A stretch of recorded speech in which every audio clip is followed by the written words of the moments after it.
le bilan mitigé de la COP28 à Dubaï. Une édition marquée par le lancement d'un fonds historique sur les dommages climatiques destiné à aider les pays les plus vulnérables. 650 millions de dollars ont pour l'heure été promis, une somme bien loin des 100 milliards réclamés par les nations en développement, officiellement les moins responsables du réchauffement de la planète.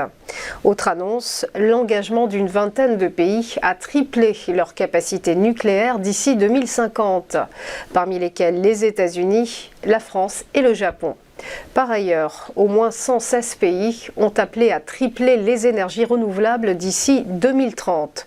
Autant de déclarations vertueuses mais non contraignantes selon les observateurs. On poursuit avec le pari américain d'UBS. La banque suisse ambitionne de concurrencer les majors outre-Atlantique sur leur propre terrain. Au cours des 3 prochaines années, nous voulons investir massivement aux États-Unis et rattraper les principales enseignes, a déclaré Iqbal Khan, responsable de la gestion de fortune du colosse bancaire. Son objectif, 150 milliards de dollars de nouveaux fonds clientèle chaque année. Après le rachat de Crédit Suisse, dont il est un transfuge, Iqbal Khan veut faire d'UBS une banque alternative au choix offert par les géants américains.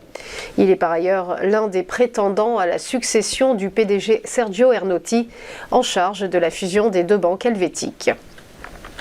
Terminons par la petite phrase du week-end. Elle concerne les tarifs de l'électricité. Les augmentations à venir n'ont pas vocation à être à 2 chiffres. Déclaration d'Agnès Pannier-Runacher hier au grand jury RTL M6 Le Figaro.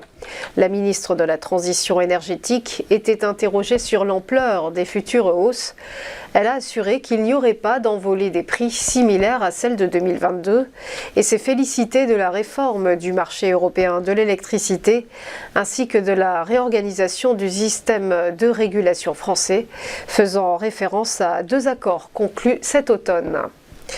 On en vient au point bourse, le rappel de la clôture des marchés vendredi dernier.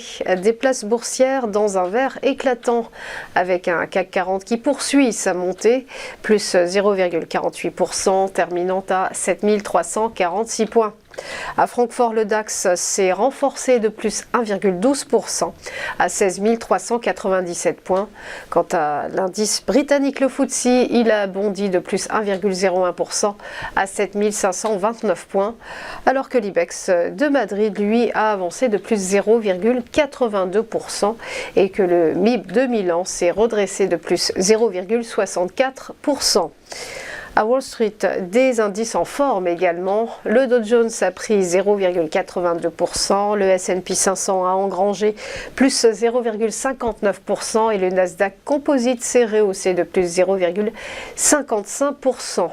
On termine par le Nikkei, l'indice japonais, lui, finit en baisse de moins 0,6%, atteignant ainsi son plus bas niveau depuis 3 semaines à 33 231 points.